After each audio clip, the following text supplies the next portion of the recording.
There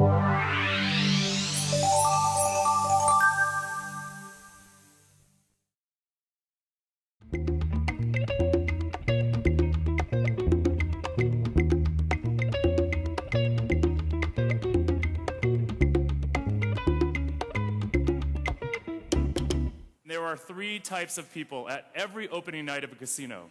The first are celebrities, okay?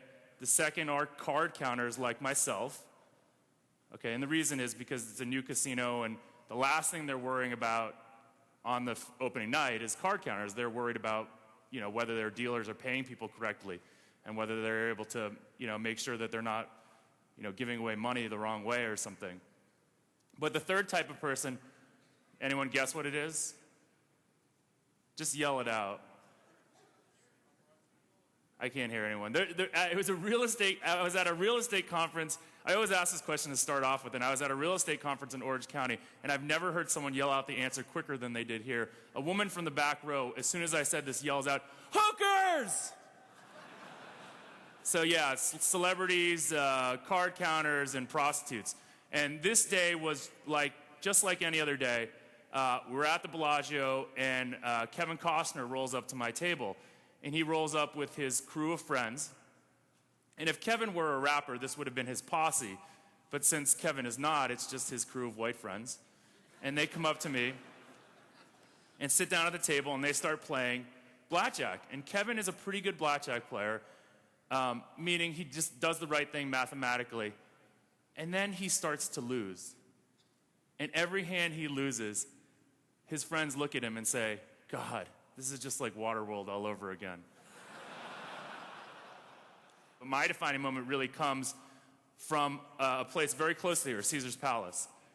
How that all came about or how that all happened, I'll explain later, but I was there counting cards and playing with lots of money. And I went into this table, and I still remember exactly. If you guys want to do a field trip later, I can show you the exact table that this happened at.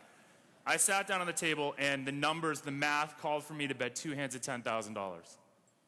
So I bet two hands at $10,000. I got an 11 on one and a pair of nines on the other. So if anyone has been paying attention, the 11 we've got a double. So I put another $10,000 out, and the nines I split. I got a 2 on the 9, first one, so I double again, and then I think I got a 10 on the 9 to make 19. Okay? Dealer has like a 6 up, I think. I got $50,000 out on the table. All right? Dealer flips a 5 to make 11, and then you all know what happens next. Gets a 10 to make 21. So there I lose $50,000. I hear a woman behind me shriek. She says, "Oh my God, that's my entire mortgage." And I wanted to turn around and say, "Well, you don't live in the Bay Area because that would be a cardboard box in the Tenderloin." But the math, and again, we're using math here. The math called for me to bet another, 3 hands at $10,000. And it was really, like I said, one of those moments, that you wonder how you got here. So on those 3 hands, I got a 9, a 19, and a soft 15 against the dealer's 5. And basic strategy says double the 9, double the soft 15. So what do I have on the table again? $50,000. So here's my chance. Make it all back or be down $100,000. 2 of those women's houses. The dealer flips a 10 to make 15. Math works. Dealer gets a 6 to make 21. Maybe math doesn't work. I left the table and went up to my room at Caesars. I was crushed. I was 22 years old. I just lost $100,000 in the period of about probably 2 minutes, 3 minutes. Laid down on the floor in the room, looked up at the ceiling, wondered to myself why there was a mirror up there, and then thought to myself, maybe this doesn't work. Maybe this whole thing doesn't work. And I gave myself a pep talk. And I said, you know it does work. You can sit there in an Excel spreadsheet and explain how it works. And you know that it's all math. I went back down and played and kept playing that whole weekend. And for the weekend, ended up winning $70,000 total, net. If I had won those 2 hands, I would have won over $250,000. But if I'd quit, would have lost $100,000, would never have had a book or a movie made about me, and wouldn't be talking to you guys here right now. Blackjack is the only game in the casino with a memory. It's the only game subject to continuous probability, meaning what you see impacts what you're going to see. Okay, now, again, intelligent people in this room understand math, rational, but I guarantee you there's someone in here or somebody's friend in here that has once seen a roulette wheel and seen 7 reds in a row and run up to that roulette wheel and said, all right, black's coming up next. That's BS, right? Every spin of the roulette wheel is a different spin. It's independent. The same thing is true of dice, right? If you roll 4 sevens in a row or 2 11s in a row, the chances of another 11 or another 7 coming up haven't changed. But blackjack is totally different, right? Blackjack, if I hand you a deck of cards, and before I hand you that deck, I take all 4 aces out of that deck of cards, and I say, what's the probability or what's the chance of you getting blackjack right now? It's 0, right? There's no aces, there's no blackjack. And this is if you don't understand what this is, fish have no memory, and elephants do. So this is fish having memory, and elephants not having a memory, as like the games. So what were the non-blackjack lessons that I learned? Well, the first, can anyone tell me what these 2 are? Teamwork and trust. Okay, now these are so obvious, right? These are obvious things that are important for a business. But imagine this. I hand you $100,000, okay, and say, go win me some money in Vegas. And it's $100,000 in cash.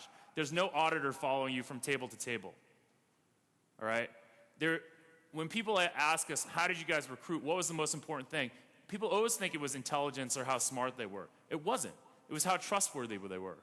Another aspect of this trust that I'm talking about is the trust in the data or the trust that whomever you're working with is doing their job effectively. All right, I walk up to a table and have to trust what the player is telling me is the count, and then I make $100,000 decisions based on that. All right, think about that in your job. Like, I've worked for startups and started 2 or 3 companies, and when you go from being the single entrepreneur at a company to all of a sudden having employees that are doing what you used to do, if you don't trust them to do their job effectively, you're never going to grow as a business. The importance of the numbers and the importance of analytics in something like sports really, captured my fancy. So I started thinking a lot more about, like, how would I do this, or what is the process that I would go through to do this? And one of the most interesting things, I was reading an article. It was a report, actually, from Gartner, and they interviewed a bunch of CIOs in 2007. And what CIOs believed was their most important agenda was business intelligence. That was the most important thing for them to prove. But yet, only 36% of them believed that their company or their management was actually looking at the correct data. Right? So it's important, okay, as you think about this stuff, to understand data and to even talk to someone who doesn't like data to make sure you're looking at the right data. So we had a company that we started. Bill Walsh was our football genius. Billy Beane was our baseball genius. We needed a basketball genius. Okay? Can anyone guess who that was? John Starks. No. Close. Well, his picture's right there. Jerry West. So I flew down to Memphis and met with Jerry West, sat across his office table from him, looks at me and he goes, boy, first words out of his mouth, I swear to God, boy, I hate statistics. And I looked at him and said, wow, well, this is going to be a fun 2 hours. Do you know any place I can go get barbecue? But we spent 2 hours together and talked through what he meant. And he didn't mean he hated statistics. He hated the way people in his organization or people in the sport were using statistics. He hated the fact that people think Allen Iverson's a good player, even though he needs 30 shots to score 30 points. And so by the end of this conversation with Jerry West, he was saying things to me like, yeah, you're right. I don't think we should measure all rebounds the same. A rebound off a free throw is not nearly as valuable as a offensive rebound that gives us another possession. An assist that leads to a jump shot is not nearly as valuable as an assist that leads to a dunk. So what Jerry meant was that he just wanted to use data in a better way, which is what we all want. But getting a window into his life and understanding that is one way to help sort of sanity check what you're using for data.